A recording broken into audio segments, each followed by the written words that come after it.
Good afternoon, good morning, whatever time of day it is. I don't know anymore, but it's sometime in the middle of June. Nice, cold day in June. Who'd have thunk it? But here we are, we're having fun, right, Janet? We're having so much fun. And we're going to do a super duper excellent silly story time this morning. We're going to read a poem by Mr. Shel Silverstein because it's been quite a few weeks since we've done that. That's how we're going to start out today. And I want to say that I hope everyone is doing well and hanging in there, and we really, really hope to see all of you very soon. So, without further ado, shall we read about the boa constrictor, Janet? Oh, we should read about the boa constrictor. Ooh, I'm being eaten by a boa constrictor. A boa constrictor. A boa constrictor. I'm being eaten by a boa constrictor and I don't like it one bit. Well, what do you know? It's nibbling my toe. Oh, gee. It's up to my knee. Oh, my. It's up to my thigh. Oh, fiddle. It's up to my middle. Oh, heck. It's up to my neck. Oh, dread. It's up to my...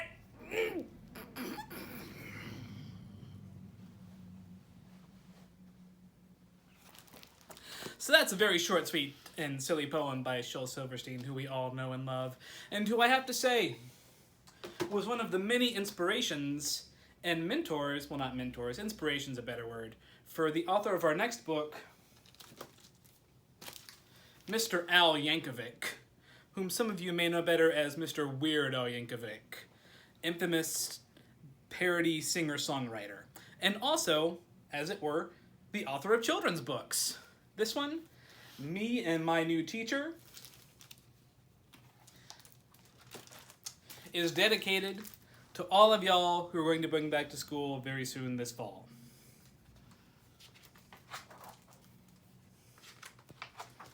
You ready, Janet? I am ready. All right. The first day of school, it was finally here. I wondered who'd be my new teacher this year. And then at 8:30 sharp, a tall stranger walked in. He stood by the chalkboard and stroked his long chin.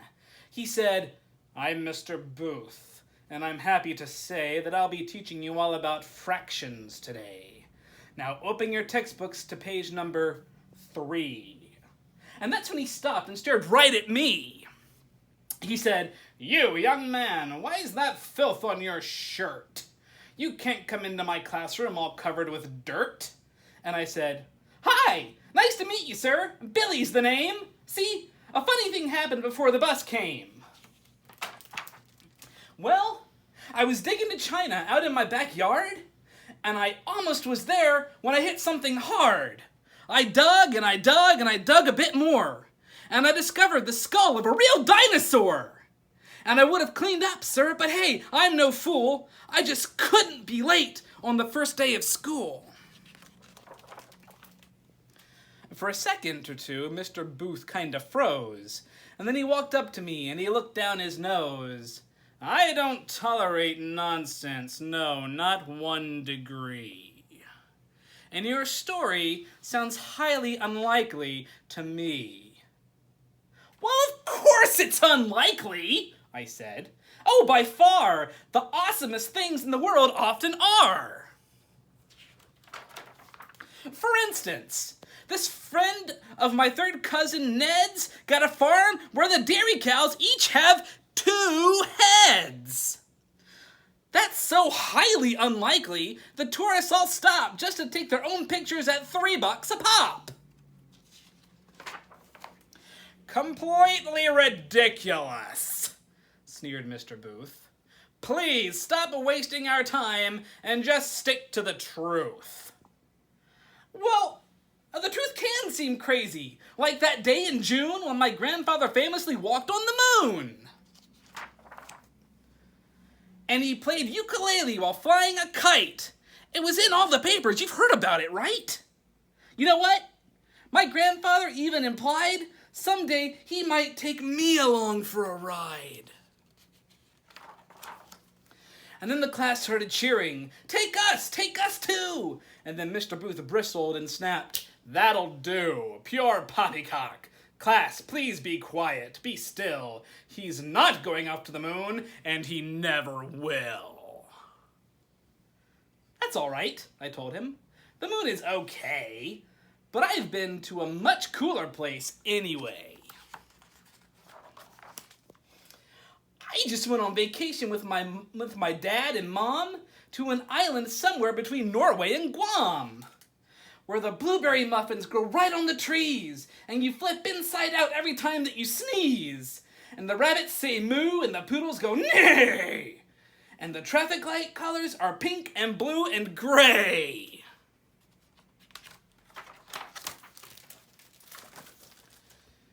Oh, and every third Thursday at about 1:30, all the gravity stops. Wow, is that ever fun? There's a squid eating contest, and hey, if you win it, they let you be king for exactly 1 minute. Then everyone does what you tell them to do. Man, I sure hope we get to go back next year too. Mr. Booth didn't care for that story one bit. He furrowed his brow and said, okay, that's it. Admit that your stories are simply absurd. I just do not believe them, not one single word.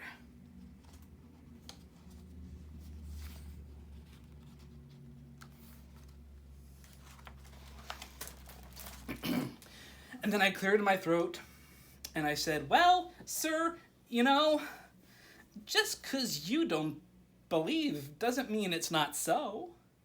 Just 'cause you can't imagine it, that doesn't mean that it simply can't be or won't ever be seen. I'll bet every great thinker and leader we've got could see all kinds of things other people could not. So then, why get upset if somebody like me tries to look at the world just a little bit differently? Enough, Mr. Booth said. No more of these stunts. You'll march straight to the principal's office at once. And then something slipped from my book as I walked to the door. Mr. Booth picked it up. And his jaw hit the floor. It was me and a cow with not one head, but two. Oh, I said, I was planning to give that to you. It's a little good luck gift. I got it for free. He stared at the photo, and then he looked back at me. Well, I avoided the principal's office that day. In fact, old Mr. Booth put my gift on display. He steals a quick glance at it once in a while, and I'm not even kidding. I once saw him smile.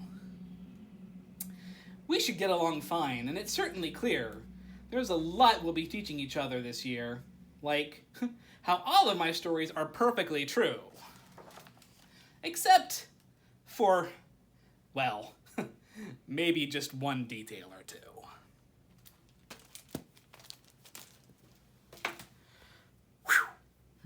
Can y'all handle one more pretty short, really, really silly story?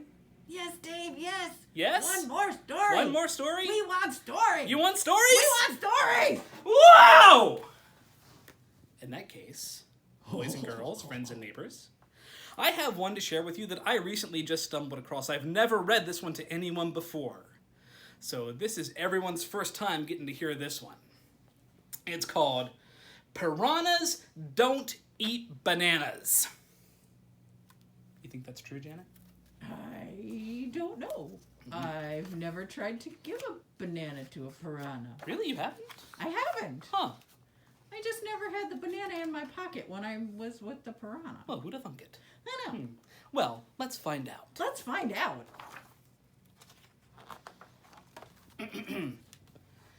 Hey there, guys. Would you like a banana? What's wrong with you, Brian?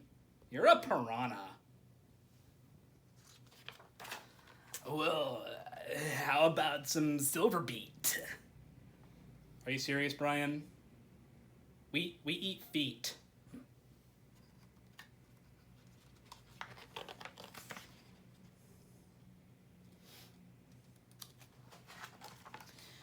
Or would you rather a bowl of peas? Stop it, Brian. We eat knees.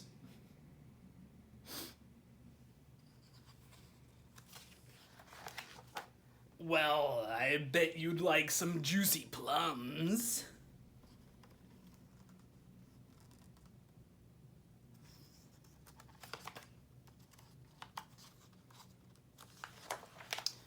That's it, Brian. We eat bums.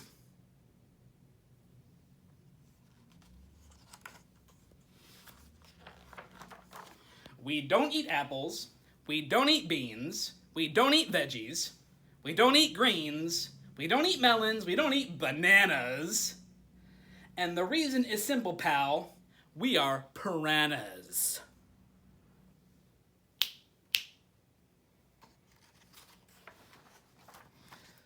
Well, I think that's silly, guys. Fruit is the best. We can't take much more of this. Give it a rest. Okay, I'll stop then. You'll hear no more chatter, but only if you try my awesome fruit platter. Fine, give it here then, Brian. We'll try it. And lo, they did indeed try it. Those piranhas ended up loving that fruit, as you can see. They are having quite the time. Because fruit is delicious.